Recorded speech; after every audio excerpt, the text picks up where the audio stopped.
ಇಲ್ಲಿ ನನ್ನ ಬೆಳೆಸಿರ್ತಕ್ಕಂಥ ಈ ಜಿಲ್ಲೆ ಜನರ ಮುಂದೆಯಿಂದ ರಾಜ್ಯದ ಜನತೆಗೆ ಹೇಳ್ತೇನೆ, ನಾನು ಎಲ್ಲೇ ಇದ್ರೂ ನನ್ನ ಹೃದಯ ನನ್ನ ಮನಸ್ಸು, ಯಾಕೆಂದ್ರೆ ಪಾಪ ಮೊನ್ನೆ ಯಾರು ಬಂದು ಹೇಳಿದ್ದ ನಮ್ಮ ಪಕ್ಕದವರು ಕನಕಪುರದವರು, ಎಂಥದ್ದು ಚನ್ನಪಟ್ಟ ಮೇಲೆ ನನ್ನ ಜೀವ ಅಂತ ಹೇಳಿ. ಜನ ಈಗ ಹೊಸದಾಗಿ ಜೀವ ಶುರುವಾಗ್ಬಿಟ್ಟಿದೆ ಚನ್ನಪಟ್ಟದ ಬಗ್ಗೆ. ಇಷ್ಟು ದಿವಸ ಹೋಗಿದ್ರು, ಕಳೆದ 1.25 ವರ್ಷದಿಂದ ಮಂತ್ರಿಯಾಗಿ ಕೆಲಸ ಮಾಡಿದ್ದಾರೆ. ಯಾರು ಒಂದಿನ ಚನ್ನಪಟ್ಟಣಕ್ಕೆ ಬಂದು ಏನು ಕಷ್ಟ ಚನ್ನಪಟ್ಟಣದಲ್ಲಿ ಕೆಲಸ ಏನಾಗಬೇಕು ಅಂತ ಯಾರಾದ್ರೂ ಬಂದು ಕೇಳಿದ್ರ?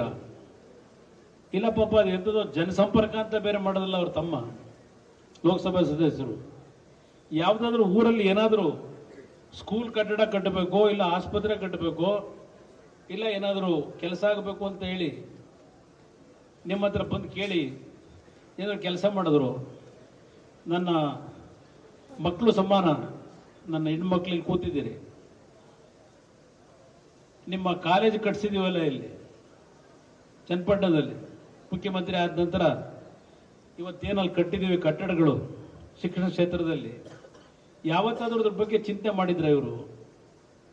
ಈಗ ಪಾಪ ಬಂದವರೇ, ಮೊನ್ನೆ ಎಲ್ಲ ದೇವಸ್ಥಾನ 14-15 ದೇವಸ್ಥಾನ ಬೇರೆ ಸುತ್ಕೊಂಡು ಹೋಗೋರು. ಈಗ ಪ್ರಥಮವಾಗಿ ದೇವಸ್ಥಾನ ಸುತ್ತಿ ಈಗ ನಾಳೆಯಿಂದ 2 ದಿವಸ ಕಾರ್ಯಕ್ರಮ, 24-26 ನಮ್ಮ ಅಧಿಕಾರಿಗಳಿಗೆ. ನಿಜಕ್ಕೂ ನನಗೆ ಈ ಕಳೆದ 1 ವಾರದಿಂದ ನೀವು ಯಾವ ರೀತಿ ನಡ್ಕೋತಾ ಇದ್ದೀರಿ ಅಧಿಕಾರಿಗಳು,